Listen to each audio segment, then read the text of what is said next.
ایک جانب جہاں اسرائیل کی فلسطین پر زمینی چڑھائی جاری ہے، وہیں بھارت میں راجیہ سبھا میں بحث سے قبل اسرائیلی سفارتکاروں نے بی جے پی لیڈران سے ملاقات کی ہے۔ واضح ہے کہ جنگ پسند وزیر اعظم بنیامین نتنیاہو کی منظوری کے بعد صہیونی فوج نے غزہ پر مختلف اطراف سے زمینی حملہ کیا ہے۔ فوجی ترجمان کے مطابق 18,000 فوجیوں کو طلب کیا گیا ہے۔ ادھر اسرائیلی سفارتکاروں نے بی جے پی لیڈران سے پارٹی کے صدر دفتر میں ملاقات کی۔ بتایا جا رہا ہے کہ اس ملاقات میں اسرائیلی اہلکاروں نے حکومت کو موجودہ صورتحال سے آگاہ کرتے ہوئے خود کو دفاعی پوزیشن میں بتانے کی کوشش کی ہے۔ In the last 10 days, Israel was hit by 1,500 rockets. Israel accepted back on Tuesday a ceasefire proposed by the Egyptian. Hamas, the terrorist organization who is ruling Gaza by force, Hamas rejected the ceasefire and kept shooting more and more rockets against Israel. Now they're also using tunnels to underground, penetrating into Israel and kill as many civilians as possible. So since last night, Israel has moved to a limited ground operation in order to eliminate those tunnels and again to restore the quiet and the peaceful of the Israeli people.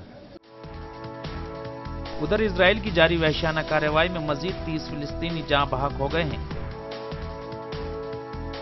اس کے علاوہ مزاحمت کاروں کی جوابی کارروائی میں ایک صہیونی فوجی کے بھی مرنے کی خبر ہے۔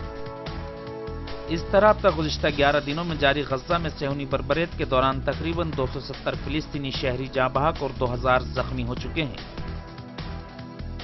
وہیں اقوام متحدہ نے اسرائیل کے زمینی حملوں پر افسوس کا اظہار کیا ہے، جبکہ دنیا بھر میں اسرائیل کے خلاف احتجاجوں کا دور جاری ہے۔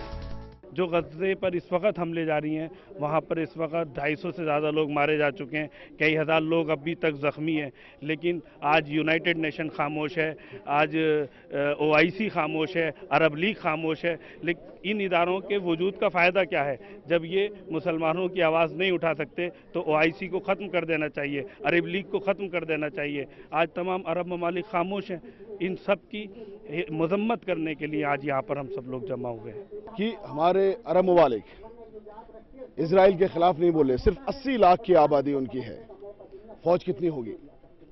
میرا خیال ہے ایک عرب کنٹری کے خالی اگر لوگ بھی خالی ہاتھ چلے جائیں تو اسرائیل کو جا کر نست و نابود کر دیں گے۔ لیکن امریکہ نے اور اسرائیل نے مل کر کے اس طرح سے مسلمانوں کو آپس میں لڑایا، ان کی دولت پہ قبضہ کیا، ان کے تیل پر قبضہ کیا، ان کی تمام جو فوجیں ان پہ قبضہ کیا، ان کو اس حالت میں کر دیا کہ وہ ان کے غلام بنے ہوئے ہیں امریکہ کے۔ تو جو غلام بنا ہوا ہے، کیا آپ ان سے امید کر سکتے ہو کہ وہ اسرائیل کے خلاف جا کے بولے گا یا اسرائیل کے خلاف جا کے لڑے گا؟ ہاں، ہندوستان کے لوگ امریکہ کے غلام نہیں ہیں۔ جو لوگ یہاں پر مظاہرے کر رہے ہیں، ہندوستان کے اور دیگر جگہوں پر مظاہرے کر رہے ہیں، ہم لوگ یہاں پر پچھلے 2 ہفتے سے مظاہرے کر رہے ہیں۔ ہم نے اتوار میں کیے، ہم نے پچھلے جمعے کو کیے۔ تو یہ جو آپ کو قوم دکھ رہی ہے، یہ زندہ قوم ہے، نہ کہ وہ عرب ممالک زندہ ہیں جو کہ امریکہ کے غلام ہیں یا اسرائیل کے غلام ہیں۔ جو غلام ہے وہ غلامی کے خلاف بولتا نہیں ہے، اسی لیے وہ نہیں بول رہے ہیں۔ بے شک یہ مسلمانوں کے لیے لمحے فکریہ ہے کہ اب عوام بھی اسرائیل کے ساتھ ساتھ عرب ممالک کو فلسطینیوں کا گناہ گار بتا رہی ہے، اس لیے کہ جب سعودی عرب بحرین میں عوامی انقلاب کے خلاف اپنی فوج بھیج سکتا ہے تو فلسطینی مسلمانوں کی حمایت کے لیے کیوں نہیں؟ وہیں قطر، جارڈن، ترکی اور دبئی شام میں بشار الاسد کے خلاف شامی باغیوں کی ہتھیاروں سے مدد کر سکتے ہیں، تو پھر نہتے مسلمان فلسطینیوں کی کیوں نہیں؟ منصف نیوز کے لیے دلی سے رئیس سیدی۔